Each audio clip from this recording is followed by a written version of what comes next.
You have probably heard that JavaScript can slow down your application. But did you know that bad CSS can be just as equally guilty?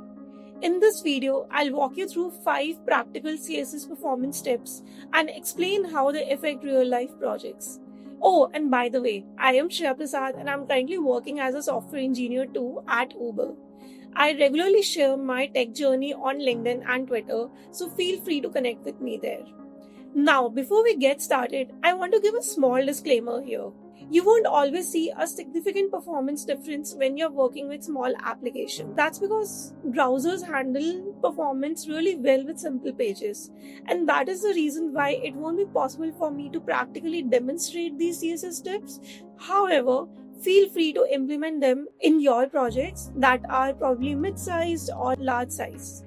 But once your DOM size increases, these small CSS changes will start to show impact. So let's understand what's going on behind the scenes and also how to write CSS that performs well at scale. Oh, and if you're looking to level up your CSS skills, I would highly recommend the Skill Path by educative.io. It has got playgrounds, it has got a structured content, right from beginner CSS concepts to advanced concepts. You also get to have hands-on experience by practicing on projects and coding challenges so that you're ready for the interviews as well. I'll be pasting the link in the description, so make sure to take a look.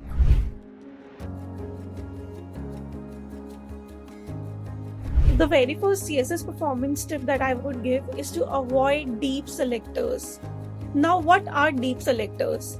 If I show you by this example, we have a selector, right? We are targeting a class called container, then we have an unordered list, we have a list item, then we have an anchor tag, and then finally we are targeting the span. So you can see how specific this selector is. And for applying the CSS change. Now, what will happen is that when the browser tries to apply the style, it has to match the selector in the DOM. And more specific the selector is, more deeply nested the selector is, the more work it has to do and more time browser takes. Now imagine this in large apps with thousands of nodes. Imagine how this can slow things down noticeably. What to do next? We can use class selectors, like we have a class called navlink here. So if we hover on it, it is just targeting a single element that has a class of navlink, right? So by using class selectors, you are ensuring that the browsers can match the selector much faster. Also class selectors are easier to override and they are much more readable. So the real world benefit of avoiding deep selectors is that they make your app faster and they also make it easier to manage style overrides.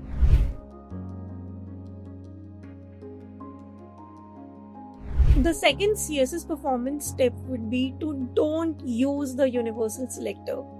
Why does this matter? This matters because the universal selector, that is the asterisk selector, it targets every single element on the web page, like inputs, divs, buttons, every single element. Now, if your page is very complex, you have a large DOM tree, you have a large application, that's probably an overkill, right? And it's also expensive for the browser to compute. Now, in order to avoid this performance overhead, what you can do is, you can be specific about the elements on which you want to apply those CSS changes to. Like for example, we know that we want to apply margin and padding to body, H1 and paragraph, right? But we do not want to apply margin 0 and padding 0 to every element on the web page. Now, what is the benefit of not using the universal selector? The benefit is that you will have a faster initial render, especially on complex pages with many nodes.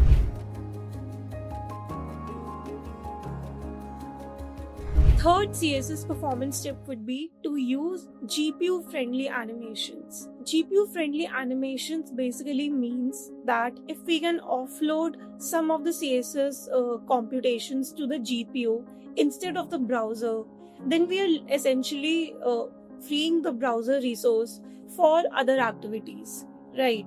Now, why this matters is that if we use transition all, it essentially forces the browser to track every possible CSS change, even the ones that are not happening. It's wasteful and it can cause very janky animations. So, what can we do instead to avoid this performance overhead? We can only animate properties that the GPU can handle efficiently, like transform and opacity and so on. The real world benefit of using GPU friendly animations is that you will have smoother animations, no frame drops, especially on hover or scroll.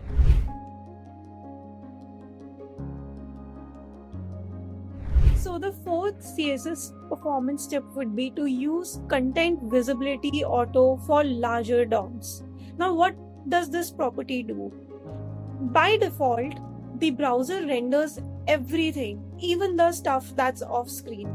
So let's say that if you have a long list of items like cards, posts, the browser lays out and styles each one of them, even if the user is never ever going to scroll that far. Now, the idea behind using content visibility auto is that don't render a particular element unless it is visible on the screen. So, content visibility enables the browser to skip the layout, paint, and style for the off-screen content, which is a massive win if you think in terms of performance. You can also think of content visibility auto like lazy rendering, but in the CSS world. And the real world usage of this CSS property is in when we are implementing infinite scroll, when we have a e website, when we have a social feed like Twitter, LinkedIn, and when we want to provide like better UX on low-end devices or underpowered laptops.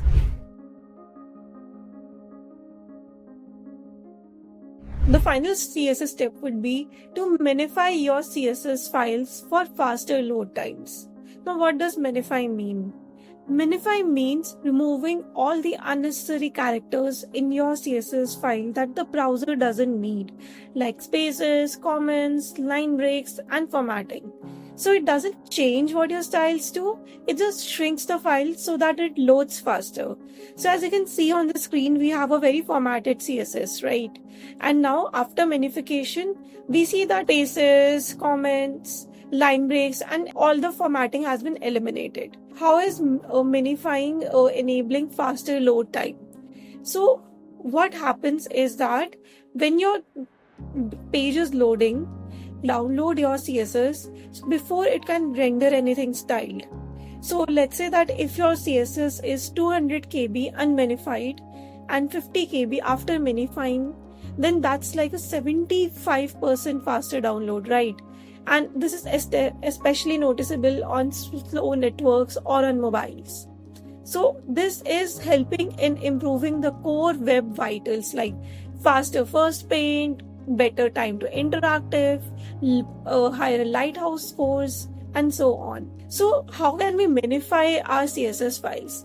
Now there are already tools that do it automatically, like we have Vite, we have Webpack.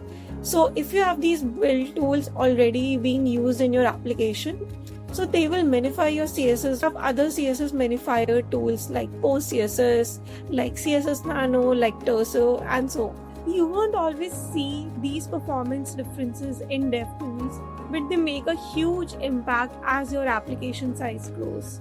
So CSS performance is not just about rendering speed, it's also scaling clearly and keeping your UI smooth. So if you found this helpful, like the video and do give a subscribe, and do let me know in the comment section what topics do you want me to make videos on.